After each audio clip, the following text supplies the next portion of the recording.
In this video, we are going to take a look at what teams are currently doing in the pick and roll when teams decide to go under the ball screen. The team we'll be focusing on during this video is the Utah Jazz, as they have a variety of options and have been very good at executing them as they consistently make the right reads. The pick and roll has become an important and popular tool across the world for teams to create advantages, but if you're an inconsistent shooter, your options in the pick and roll will be reduced. However, today we are going to look at a solution that not only the Utah Jazz are using, but teams across the world, and that's the use of the rescreen in the event of when teams do go under the ball screen. Before we go any further, let's take a look at a player's options when playing against teams who go under. As always, regardless of what coverage a player comes up against, always look to reject or play 1v1 first, because if the player can beat his man, he doesn't need the screen as he has his advantage. The rookie has 7 points, the Wolves have scored on 8 straight possessions. Or if he doesn't fully beat his man, at least he's got his defender on the back foot. Assuming that Gobert had Randall, but a defensive breakdown. Donovan down again tonight and hasn't played since last Sunday at Detroit.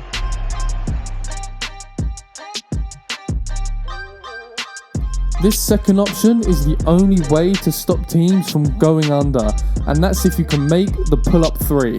However, if the 3 isn't falling, the rescreen can be a great solution, which I will explain more on later in the video. Minnesota just playing really good team basketball so far in this game. Conley, there you go, under the screen. The third option is attacking the under.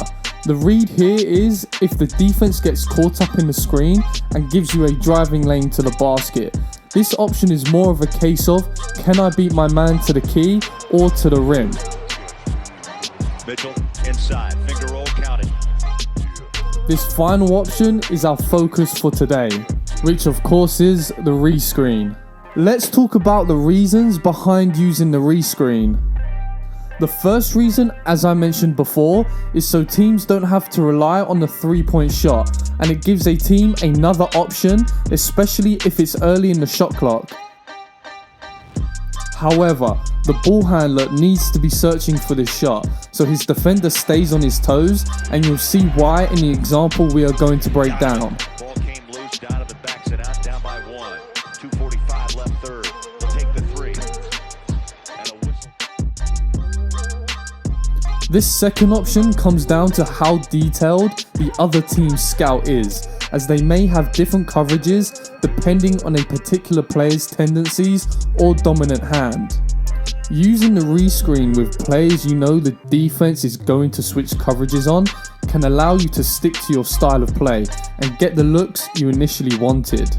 For example, if you know the defense is going to go under if a player attacks right, but when they go left, the defense goes over, and you have a better advantage if the defense goes over, this makes the rescreen a great option, as it now opens up a 2v1 situation.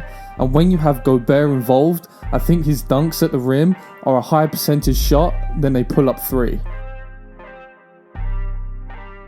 If the defense decides to go under both screens, then the 3-point shot is a great option, but at least you have assurance of that's the best shot you could get out of the pick and roll in that possession. Switching coverages leads on to my next point nicely, as they are very similar.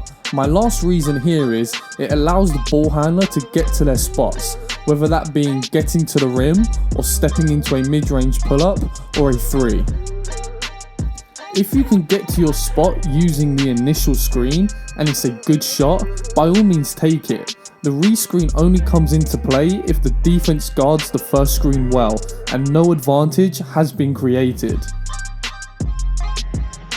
This links to my second point, as if a player has a slow or not as a smooth pickup or isn't as strong going a certain way, the rescreen allows him to get to his strengths. Great defense by Mitchell. Two-way player, getting after defensively, made George Hill take a tough shot. Bogey lines up a 3. And you may even have to use multiple rescreens to get your advantage for that player. Let's break down 2 examples of when the rescreen is used and look at the key details that contributes to the quality of the execution. So the first goal of the ball handler is to be aggressive on the first screen and see if there is any space for a driving lane, as occasionally the on-ball defender may get caught up in the screen, increasing his recovery time. And it also creates a better angle for the ball handler on the rescreen.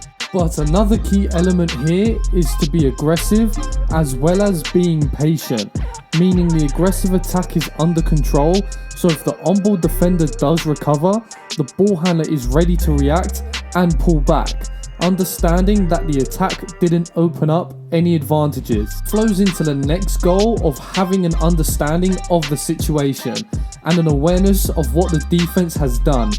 Then also having a flow to your actions and not wasting time, exploring one option when it isn't really there, and having the ability to flow into multiple actions to create an advantage. The only difference for the screener is the angle at which he sets his screen at. The screener wants to aim to screen the on-ball defender's back pocket, so it makes the recovery difficult. And then the second goal is the same as the ball handler, again having an understanding of what the defense has done and flowing straight into the next action. This first example involves Joe Ingles as the ball handler and Rudy Gobert as the screener. So when Ingles receives the ball, the first thing he does is attack the open space and see what his defender does.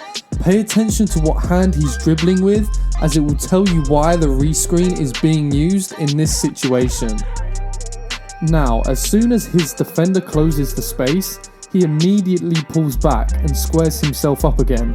So in this case, the defense has switched its coverage, as they know Ingles is more dangerous from 3 when he attacks left, as it's an easier pickup.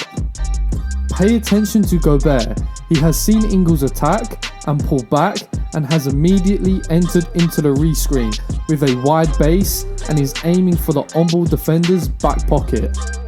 As Ingles attacks left, the Jazz now have a 2v1 situation and have multiple options to explore depending on what the defense does, instead of settling for a pull-up 3 or Ingles giving the ball up.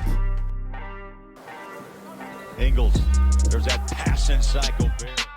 Moving on to the second example, which involves Mike Conley and Rudy Gobert. So here you can see that there is space for Conley to attack for a potential pull-up 3 or even turn the corner. And Gobert is again angling his screen, aiming for the on-ball defender's back pocket.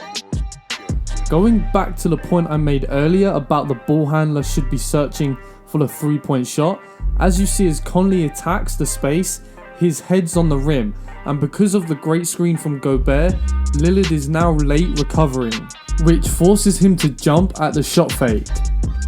As Mike Conley did a great job of selling the shot fake, his defender is now behind the play, and as the Trailblazers are in a deep drop, it now makes it harder for the screener's defender, Enes Kanter, to guard the rescreen.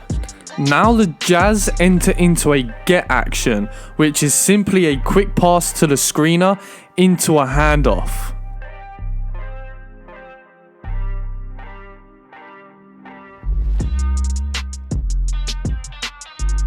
Pay attention to the angle Gobert sets his screen, lining Lillard up so he runs straight into the screen, allowing Conley to have a wide open 3.